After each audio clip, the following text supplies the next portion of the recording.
السلام علیکم ورحمۃ اللہ وبرکاتہ۔ حدیث نمبر 541۔ ابو برزہ فضلہ بن عبید رضی اللہ تعالی عنہ نے کہا کہ نبی صلی اللہ علیہ وسلم صبح کی نماز اس وقت پڑھتے تھے جب ہم اپنے پاس بیٹھے ہوئے شخص کو پہچان لیتے تھے۔ صبح کی نماز میں حضور صلی اللہ علیہ وسلم 60 سے 100 تک آیتیں پڑھتے اور آپ صلی اللہ علیہ وسلم جوہر اس وقت پڑھتے جب سورج ڈھل جاتا، اور عصر کی نماز اس وقت کے ہم مدینہ منورے کی آخری حد تک نماز پڑھنے کے بعد جاتے، لیکن سورج اب بھی تیز رہتا تھا۔ نماز مغرب کا حضرت انس رضی اللہ تعالی عنہ نے جو وقت بتایا تھا وہ مجھے یاد نہیں رہا، اور حضور صلی اللہ علیہ وسلم عشاء کی نماز کو تہائی رات تک دیر کرنے میں کوئی حرج نہیں سمجھتے تھے۔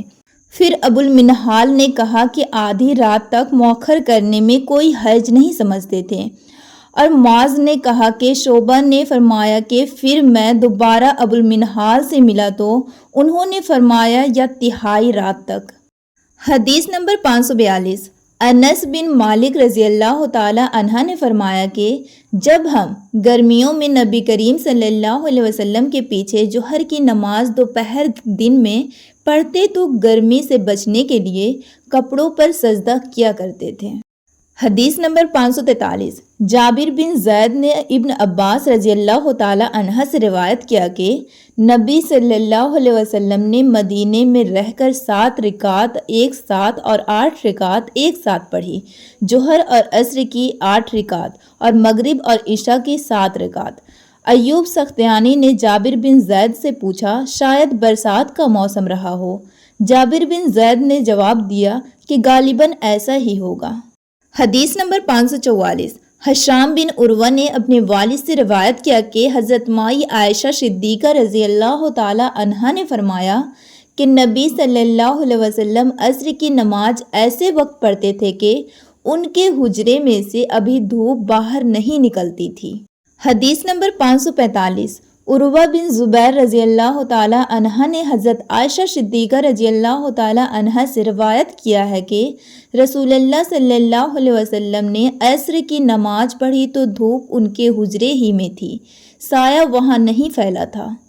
حدیث نمبر 546۔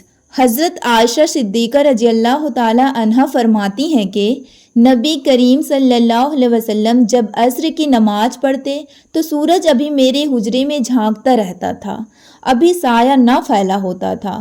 ابو عبداللہ امام بخاری کہتے ہیں کہ امام مالک اور یحییٰ بن سعید، شعیب رحمہ اللہ اور ابن ابی حفصہ کی روایتوں میں زہری نے والشمس قبل ان تظہر کے الفاظ ہیں، جن کا مطلب یہ ہے کہ دھوپ ابھی اوپر نہ چڑھی ہوتی۔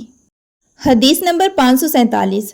سیار بن سلامہ نے بیان کیا کہ میں اور میرے باپ ابو برزہ اسلمی رضی اللہ تعالی عنہ کے خدمت میں حاضر ہوئے، اور ان سے میرے والد نے پوچھا کہ نبی کریم صلی اللہ علیہ وسلم فرض نمازیں کن وقتوں میں پڑھتے تھے۔ انہوں نے فرمایا کہ دوپہر کی نماز جسے تم پہلی نماز کہتے ہو سورج ڈھلنے کے بعد پڑھتے تھے، اور جب عصر پڑھتے اس کے بعد کوئی شخص مدینے کے انتہائی کنارہ پر اپنے گھر واپس جاتا تو سورج اب بھی تیز ہوتا تھا۔ سیار نے کہا کہ مغرب کے وقت کے متعلق آپ نے جو کچھ کہا تھا وہ مجھے یاد نہیں رہا، اور عشاء کی نماز جسے تم اتما کہتے ہو اس میں دیر کو پسند کرتے تھے، اور اس سے پہلے سونے کو اور اس کے بعد بات چیت کرنے کو ناپسند فرماتے، اور صبح کی نماز سے اس وقت فارغ ہو جاتے جب آدمی اپنے قریب بیٹھے ہوئے دوسرے شخص کو پہچان سکتا، اور صبح کی نماز میں آپ 60 سے 100 تک آیتیں پڑھا کرتے تھے۔ حدیث نمبر 548۔ اسحاق بن عبداللہ بن ابی طلحہ سے روایت ہے، انہوں نے حضرت انس بن مالک رضی اللہ تعالی عنہ سے اس حدیث کو روایت کیا۔ انہوں نے فرمایا کہ ہم عصر کی نماز پڑھ چکتے، اور اس کے بعد کوئی بنی عمرو بن عوف قباء کی مسجد میں جاتا تو ان کو وہاں عصر کی نماز پڑھتے ہوئے پاتا۔ حدیث نمبر 549۔ ابو امامہ سعد بن سہل کہتے تھے کہ ہم نے عمر بن عبد العزیز رحمۃ اللہ علیہ کے ساتھ ظہر کی نماز پڑھی، پھر ہم نکل کر حضرت انس بن مالک رضی اللہ تعالیٰ عنہ کی خدمت میں حاضر ہوئے تو دیکھا آپ نماز پڑھ رہے ہیں۔ میں نے عرض کی، اے مکرم چچا، یہ کون سی نماز آپ نے پڑھی ہے؟ فرمایا کہ عصر کی، اور اسی وقت ہم رسول اللہ صلی اللہ علیہ وسلم کے ساتھ بھی یہ نماز پڑھتے تھے۔ حدیث نمبر 550۔ انس بن مالک رضی اللہ تعالیٰ عنہ نے فرمایا کہ رسول اللہ صلی اللہ علیہ وسلم جب عصر کی نماز پڑھتے تو سورج بلند اور تیز روشن ہوتا تھا۔